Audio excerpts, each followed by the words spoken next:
이재명 후보에 걱정하는 것은 예. 잘못된 지식, 잘못된 편견을 자기가 옳다고 우기는 그 태도가 참으로 답답하고 큰일 나겠다 싶었습니다. 그런데 이제 우리나라가 기축통화국이 곧 될 거기 때문에 이 정말 세계 외신에 따른 큰 뉴스였습니다.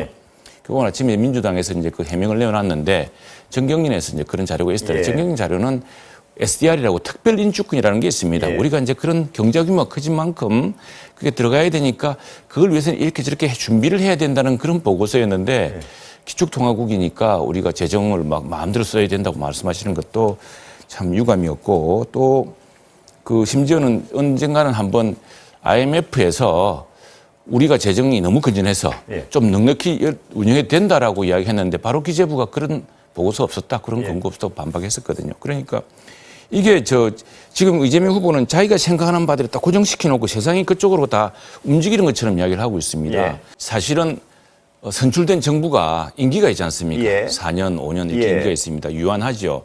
근데 선출된 정부는 자기 정부 내 많이 쓰고 싶습니다. 지난 정부 아껴놓았으면 그 여력을 갖고 쓰고 싶어요. 그런데 이럴 때일 경우에 선출된 정부가 마음대로 쓸 수 없어서 그래서 민주정에서 의회에서 독일 같은 경우 헌법으로 정했습니다. 헌법에 국가 재정은 한 정부가 또는 한 시기에 또 국가 부채는 GDP의 몇 %를 넘어서서는 안 된다고 정해놨습니다.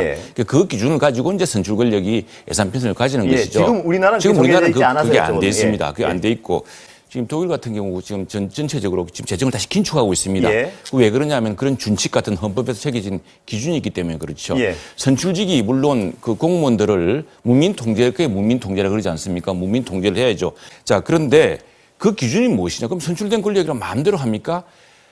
여러 정파가 모여서 국민들이 모여서 어떤 식의 헌법으로 법률로 그 기준을 정해놓은 그 기준의 범위 내에서 선출된 권력이 이제 행정부를 이제 통제하는 것이죠. 이명박 박근혜 정부는 위기 때 재정을 확장하긴 했지만 곧 재정을 다시 긴축을 해서 다음 정부가 좀 재정 여력을 가질 수 있도록 해주었습니다. 그래서 이재명 후보가 그것 때문에 우리 재정 국간이 튼튼하다 큰 소리 뻥뻥 치는 거 아니겠습니까? 그랬는데 2017년 이후에 들어가지고 굉장히 재정 확장이 심해서 재정 여건에 대한 우려가 많습니다. 첫 번째 지금 IMF라든가 우리 다른 나라 요구하는 것이 뭐냐면은 재정 준칙을 만들어라. 너무 한국이 재정 팽창수도 급하다고 합니다. 우리는 만들자는 쪽이에요. 한 40%, GDP의 40%는 50%를 기준으로 하자 이랬는데 민주당이 지금 못 만들자는 거 아닙니까? 당장 대통령부터가 지난번에 그거 왜 꼭 40%를 지켜야 되느냐고 기재부 부총리를 윽박지르고 해서 지금 그것 때문에 못 만들어지고 있는 겁니다. 다음 두 번째는 뭐냐면은 이 팽창 속도, 국가 부채 팽창 속도가 너무 급속도다.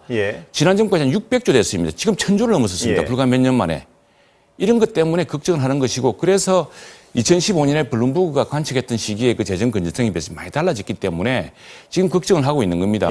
그렇게 돼야지 우리가 7대 강국, 예컨대 소득 1인당 3만 불 그리고 다음에 인구 5천만 이것은 문재인 정부 들어와서 완성된 게 아닙니다. 쭉 같이 완성했죠. 같은 정부, 같은 나라에 살고 있지 않습니까? 그러나 지금 저희들이 걱정하는 것은 바로 재정 건전성 문제가 최근에 굉장히 나빠졌다. 그래서 그건 2015년에 블룸버그가 이야기했고 정경련의 기대도 그렇게 가기 위해서는 재정 건전성을 확대를 해야 되고 또 재정 준칙 같은 게 있어야 된다는 게 다 군관에 포함되어 있습니다.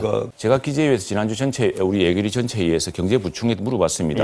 지금 이제 무디스하고 S&P가 옵니다. 이제 우리나라의 재정 신용 평가를 하라고 오는데 그 3, 4월에 나오죠. 지금 피치는 이미 나왔습니다. 피치는 AA- 유지를 했는데 재정 여건이 우려된다라는 단서를 붙였습니다. 그래서 이걸 어떻게 하느냐 물어봤더니 경제부총리가 내가 생각했던 이상으로 굉장히 우려하고 있다고 이야기를 했습니다. 그러니까 국제신용평가기구, 국제금융시장에 그렇게 보고 있다는 것을 우리는 받아들여야 되고 그다음에 외국 정부들은 지금 팬데믹 기간 중에 확장시켰다가 지금 재정을 급격하게 긴축시키고 있습니다. 그런데 우리는 더 느리자고 이야기하고 있습니다. 그래서 이거는 그냥 자기 아전 인수기구로 이야기할 것보다는 당장 국제금융시장이 우리를 어떻게 평가하느냐 이런 중요한 문제가 있는 것이고 저희들은 어떤 이야기를 했냐 그러면은 여야가 때 힘을 합쳤으면 좋았을 텐데 지금 608조라 만들지 않았습니까? 예산을. 이 예산은 사실은 작년에 우리가 짤 때는 코로나를 거의 극복할 거라 생각했습니다. 3차 접종까지 마치면은. 그러려면은 이제 포스트 코로나 이후에 경기 진작을 위한 예산이었을 텐데 쿠폰도 들어가고 뭐 이랬을 거예요. 그런데 지금 갑자기 1월부터 오미크론이 심각해지지 않았습니까? 10만 명씩 나오고. 그러니까 우선순위가 바뀌었다. 그래서 608조 중에 한 5%만 재조정을 해도 부처별로 전략적 재조정할 수가 있습니다. 하면은 30조, 한 7, 8% 하면 50조가 나옵니다. 이런 방식으로 하자고 제안했는데 민주당은 아니 국가 재정이 건전한데 뭔 엉뚱한 소리냐. 빚 더 내라 그러고 재정 경제부총리 보고 국가를 맡겨놨더니 네가 뭘 하느냐고 탄핵하겠다 그러고 이러니까 정부 여당이 추경에서 충돌해가지고 이게 해결도 안 되고 결과적으로 국민들한테는 늦게 나가면서 피해만 주고 또 재정 부채는 그 남아 있고 이렇다는 겁니다. 우리 당의 입장은 국가 부채 수준이 심각하다는 겁니다. 민주당은 심각하지 않다는 거고 그렇죠? 그래서 심각하기 때문에 그러면 해법이 국가 부채를 마구 늘리지 말고 예산 우선순위를 조절하자. 608조나 되니까 그중에 정말 10%만 조정해도 그걸 우선에 하면 50조만 하면요. 완전히 지금 정말 두텁게 도울 수 있거든요. 제가 예산이 같이 했다고 하지만 사실 소수당이어서 얼마나 힘이 있었겠습니까? 저희들 감액하고 조정하려고 했지만 5%도 감액 조정 못했습니다. 안 그렇습니까? 그죠? 그러면 누구 하느냐? 정부 여당이 크게 예산을 끌고 갑니다. 근데 저희들이 볼 때는 무슨 이름 붙이는 항목들이 정책 실패를 만회하는 것인데 그렇게 불효불급한 것들이다. 그렇다고 한다면은 그중에 일부는 부처별로 예산 순위를 한 5% 정도로 당겨서 지금 집행하면 안 되겠느냐라고 그건 저희들이 요구만 할 뿐이지 예산 편성이 있기 때문에 정부가 해야 되는 거거든요. 근데 그걸 여야 같이 협의했다면은 굳이 정부가 우려하는 부채를 증가시키지 않고 좀 할 수 있지 않겠느냐. 우리 추경 과정에서 뭐가 나왔냐면 그 이야기 나왔어요. 지금 국채를 발행을 하면은 가뜩이나 지금 외국도 테이퍼링 해가지고 금리가 조금씩 올라가는 조짐입니다. 그런데 국채가 발행되니까 시장의 채권 시장에서 국채 금리를 이제 이전같이 팔 수가 없어요. 지금 저금리 시대가 아니기 때문에 올린단 말이죠. 그럼 국채 금리가 오르니까 올려서 파니까 시중 금리가 다 올라가요. 그러면 이제 서민들의 대출금도 올라가죠. 이런 상황들 때문에 빚을 더 낼 수가 없다라고 이제 버티는 거예요.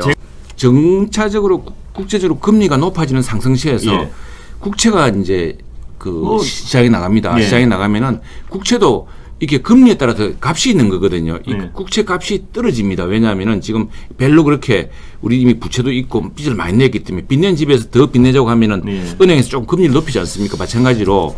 그런데 이게 어떤 효과가 있냐면 그러면은 지금 우리가 금융이 당장 어려운 분 돕자고 국채를 냈더니 시중금리를 올려요. 그러게 되면은 지금 가계부채가 높지 않습니까? 이 가계부채 가계별 부담이 높아집니다.